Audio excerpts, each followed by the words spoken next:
Okay, so in this next part I'm going to show you what I actually do when I get to the trailhead out in the backcountry. So I will start up the application, and one of the first things that I will do is I will make sure that I've got the appropriate map and trip database selected.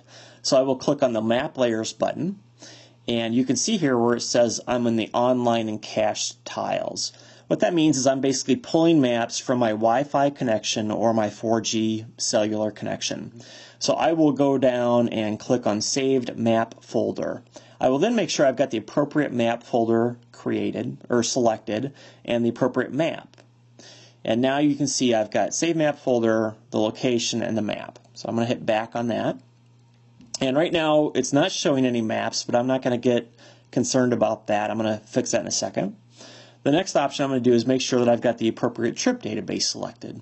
So I'm going to click on Trip Database, and I will notice up here it says Showing Tracks and Waypoints from Default. Since I've created a trip database, I can go down and select Choose Another Trip Database. So here I can select Carver to 19E, which is where I stored all my trip information. Now here I can choose this trip. Okay, so I've selected the trip map and the trip database. So what it shows here is I'm very far zoomed out. So you can do two things to actually find the location of where you're going. One is you could come up and do a search. You could type in Carver's Gap and hit search.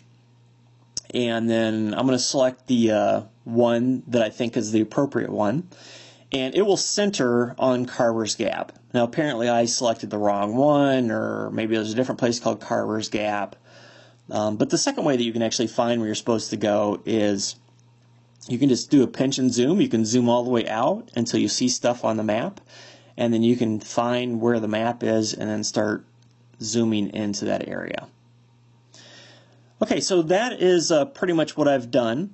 Now, the next part that I would want to do is I'd probably want to put my phone on airplane mode. The actual application does not require you to have your cellular connection active to be able to use. In other words, it's going to get information from the GPS satellites. So you can notice here that I've got the airplane mode on.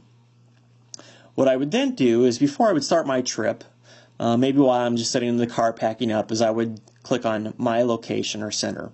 And what that's going to do is it's actually going to start acquiring the GPS location.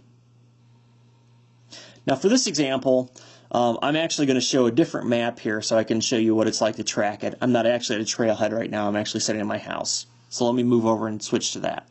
Okay, so for simulation purposes, I've clicked on My Location and Center, and so what it's done now is it's showing you on the map that it has actually found GPS satellites, and it will show you based on the arrow what my location is.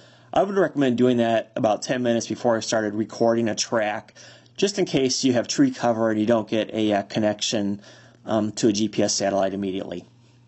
So then next, if I'm ready to start recording my track, what I will do is come up and select the location button and then record a track.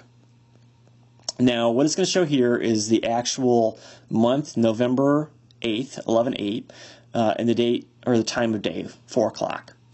So then I can add whatever I want to that description, and then I would click on Start Recording. So down below it will say Track Recording Started. So it gives me a notification of that. Now one of the nice things is if you've in the settings selected to keep the GPS on, if you go out of the app, let's say you go to another application, you need to check your email or you need to check the calendar or whatever. If you don't have the setting that keeps the GPS on, that will temporarily stop the recording of your track. But if you do have that setting selected, then it will continue to record.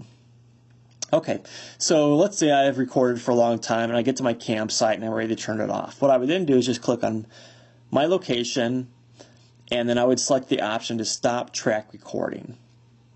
And then you will get a message down below, track recording stopped. The other thing that I would do is if I'm done using this for the day, is I would select stop using GPS. And what that's going to do is stop the phone from using GPS while I sleep at night. It will mean that I need to activate that again in the morning to go through the same steps I just did. About 10 minutes before I start in the morning, I want to go in and select my location and get it prepared to start recording my track. But that's pretty much all I do in the field. Again, on the navigation menu, if you're walking, you can actually go to the navigation menu and list tracks or waypoints. And then you can see what's been recorded for the day. You can go in and look at some of the data on that. Another thing you can do is while you're recording a track is you can scroll from the bottom and you can get some more options here for what your speed is, your altitude, etc. And of course it doesn't show data now because I'm not actually moving. But that's pretty much it. The only other thing I guess I would add is I do carry an external battery with me. I have found that leaving the GPS on while I'm walking is not terribly taxing for my phone. I'm able to record an entire day of walking, but I do carry an external battery so that I can recharge my phone at night. But for me, it's worth it. If I was going on maybe a 4 or 5 day trip, I'd want to do this a few times just to maybe understand how my phone was going to use its battery as to whether or not I wanted to actually record the tracks or not. But that's it. It's pretty easy once you're in the field and to actually use the app, and it's very useful. I hope that helped.